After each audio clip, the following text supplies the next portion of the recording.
always the same, but constantly changing. That is going to be the topic of this episode of Chi Life.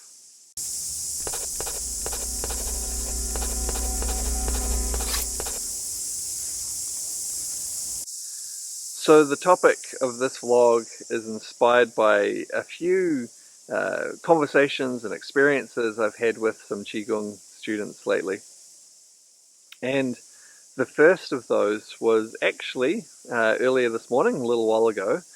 I had a Q&A session, which is one of the sessions that we run with the students doing some of the courses through Long White Cloud Qigong. So this group, they're doing the Small Universe Qigong program, where we cover a whole lot of really interesting practices, of course, and we have the Q&A sessions to clarify anything that that they don't understand about the practices, and also to just generally discuss some of the principles around the practices and experiences they have and so on.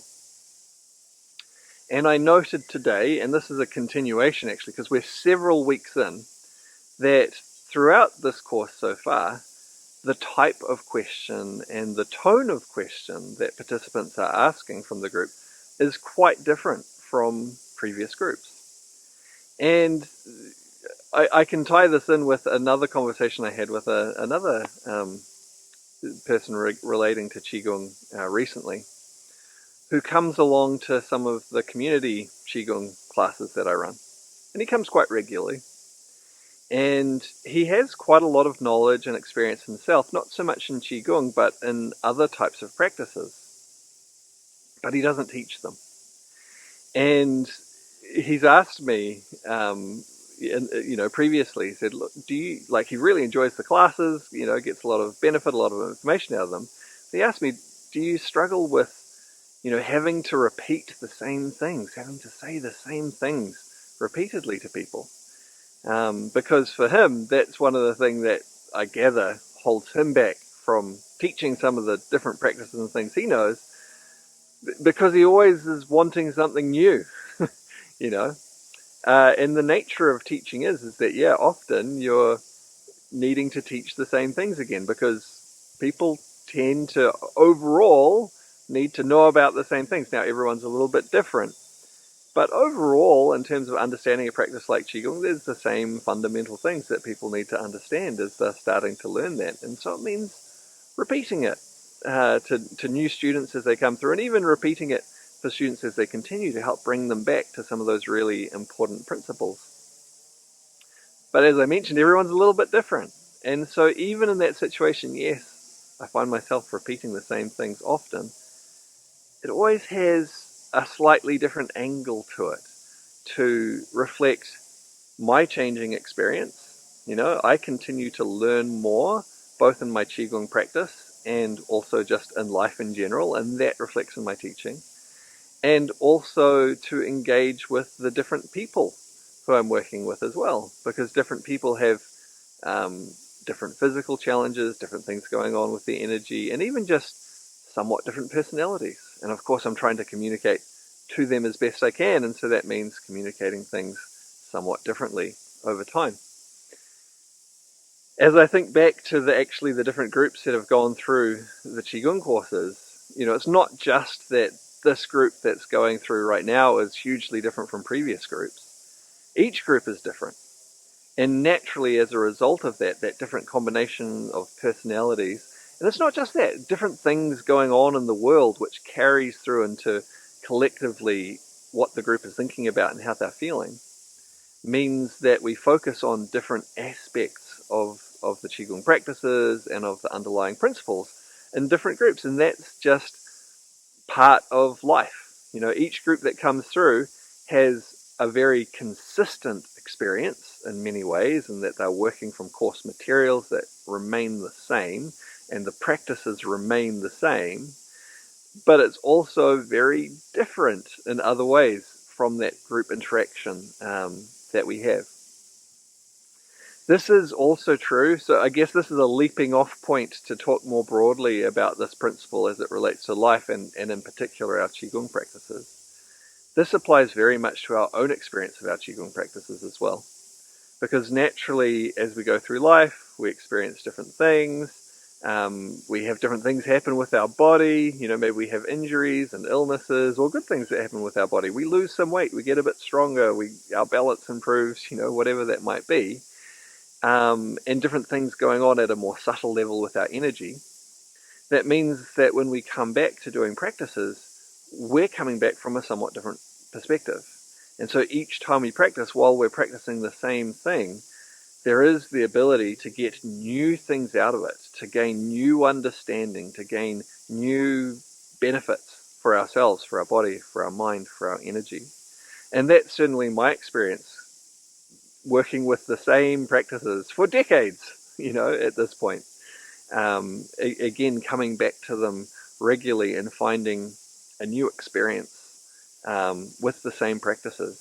I had another experience with a student actually recently that reminded me of this too, because as part of the process going through the courses, as well as the Q&A sessions and things like that, we do have a system of reviewing students' practice, during the course and also at the end of the course, to review the practices, their knowledge of the practice, to make sure that they have a really solid understanding. And he was completing his final review several months after actually the course finished. We're quite flexible about that. We do encourage people to get things done, within the course if they're able to, but often, things come up in life and it takes longer. So this is quite some time after the course finished, but he was finishing his final review. And so as part of that, of course, I was watching him do all the different practices and talking about them. And as I was engaged in that, obviously my focus was on helping him to fine-tune some aspects of the practice and refine his knowledge of some of those practices. But I also sort of had a little step back and thought, man, these practices are really pretty cool, and there's so much in them. And that was because I haven't actually been focusing on those particular practices myself for a little while. As I mentioned, I've got a small universe Qigong program running at the moment, so I have some focus on that. And I'm also working on getting the Elemental Alchemy Qigong program ready. So in my personal practice, I'm putting a lot of focus on practices that relate to the Elemental Alchemy program, which are practices that relate to Wuji, to Taiji, and to Wuxing. So formless, yin and yang, and the 5 elements or 5 phases. And I'm putting a lot of focus on that. And the practices that he was doing his final review for was the Inner Fire Qigong practices, which, there's commonality across all types of Qigong, but is very different in many ways. In that course, we focus on inner fire breathwork, which really activates our energy using the breath. And then we also work with the wild animal play, which is a really dynamic, moving type of Qigong, using movements copied from different animals. And Iron Shirt Qigong, which consolidates and strengthens the body and energy. And then a lot of breathing theory, and as that relates to Qigong practice in daily life as well. So some really different aspects of Qigong that I haven't been putting much focus on myself. And having had like a little bit of a gap, a bit of time away from it, to see it with, in a sense, some fresh eyes as I was going through this final review with another student. It's like, wow, these are really cool. Now, I'm probably not going to put a lot of focus on those practices for a little while yet for myself. I will be getting into them a little bit more as we have another Inner Fire Qigong program starting quite soon. I forget the date, but it's in March. At some point we have that starting. So I'll naturally be bringing my attention back to those. But again, within my personal practice, I'm putting a lot of focus on practices that relate to Wuji, Taiji, and Wuxing as I get things ready for the Elemental Alchemy program. And so, there's a balance to be found in our Qigong practice. We can continue to work with the same practices for years, for decades, and in many senses, even though they're new, they're also fresh. They're also different and continuously changing because we're continuously changing over time as we come back to them. And so you don't need to have dozens and dozens of different Qigong practices. You can keep working with the same practices and get a huge amount of benefit from them throughout your entire life. At the same time, there can be some real value in sometimes exploring some different practices which might mean that you take a little bit of a break from other practices you've been focusing on while you focus on some new ones. But that then gives you the ability to come back and look at those practices again with fresh eyes and rediscover them and see some of the beauty that's in those practices. So anyway, that was my thoughts today, coming from some of those conversations I've had recently. If you're interested in any of the courses that we run, the only one that we have scheduled coming up really soon is the Inner Fire Qigong program. But I'll put a link below that goes to generally where you can see details about the different. So these are really in-depth courses, the Qigong instructor courses that we run. I'll put a link to where you can see the details about all of those, so that you can come back and see, when there are new dates for some of the other ones as well. Or, of course, you can subscribe to our email newsletter. That's a good way to find out about when coming dates are as well.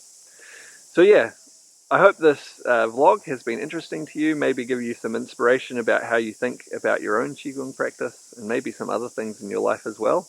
Some of these lessons, of course, that we learn about Qigong apply to all the aspects of our life, and I guess that's the point of Qigong often. It is to give us a tool to, yes, specifically work with our own energy.